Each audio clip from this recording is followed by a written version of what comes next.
The first results of the 2024 race for president are now coming in. The Iowa caucuses revealing the election road ahead for Republicans. Donald Trump, Nikki Haley, and Ron DeSantis.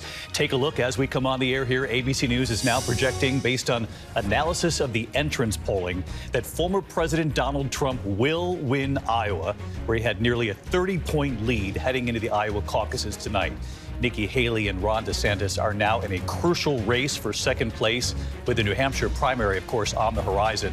DeSantis heavily invested in Iowa, visiting all 99 counties, attending more events than Trump and Haley combined. But again, as we come on right now, Donald Trump, we are now projecting, based on analysis of the entrance polling, will win Iowa. I want to get right over to our political director, Rick Klein, back at the big board. Hard to believe we're already back at the big board, but here we are. And why do we know this already? Yeah, we have very little vote in. It's just beginning to trickle in. So these numbers really don't mean very much. But what does mean a lot for our decision desk is that we have polls on the way into these caucuses. It's different than a typical election, David, because caucus sites are these local gatherings around the state. And on the way in, we ask a representative sample of people who they intend to vote for. And right now, the results in that exit poll align closely enough with the pre-election polls to suggest that Donald Trump is likely to win the caucuses. And to remind people, this is what we were looking at from the Des Moines Register poll, a wide lead. And in a case like this, which is very unusual, David, it's very rare that you have a blowout in Iowa, particularly on the Republican side.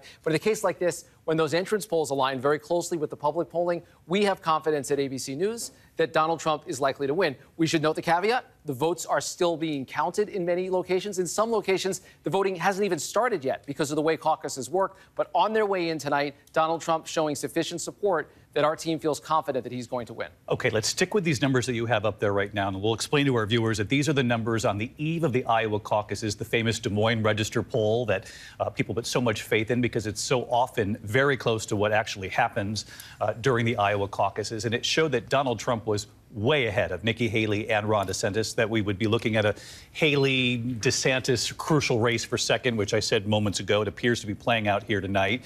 But the poll going into tonight, and our decision desk looked at this and the entrance polls and thought that this mirrored themselves quite a bit, enough that they would feel comfortable saying Donald Trump is going to win and likely win big here. Precisely. And that comes with the caveat that people can change their minds once they get in there. But once they vote, and they vote by secret ballot, it is locked in. And people on the way in were voicing enough support to pollsters for Donald Trump to suggest that this is going to be the outcome. And that's where we landed. Again, that this is such a wide lead that in some ways it made the analysis a little bit easier. So this kind of alignment, when you've got the pre-election polls and you've got the exit polls that are all the entrance polls that are all coming in the same direction, that's why we're seeing Donald Trump right now ahead, and a battle for second is very likely. And again, those numbers over Rick Klein's shoulder. That's the poll last night, the Des Moines Register, on the eve of the Iowa caucuses. Of course, we await the real numbers tonight from the voters in Iowa who have braved unbelievably record cold temperatures in Iowa to go out and have their voices heard. Hi, everyone. George Stephanopoulos here. Thanks for checking out the ABC News YouTube channel. If you'd like to get more videos, show highlights, and watch live event coverage, click on the right over here to subscribe to our channel. And don't forget to download the ABC News app for breaking news alerts. Thanks for watching.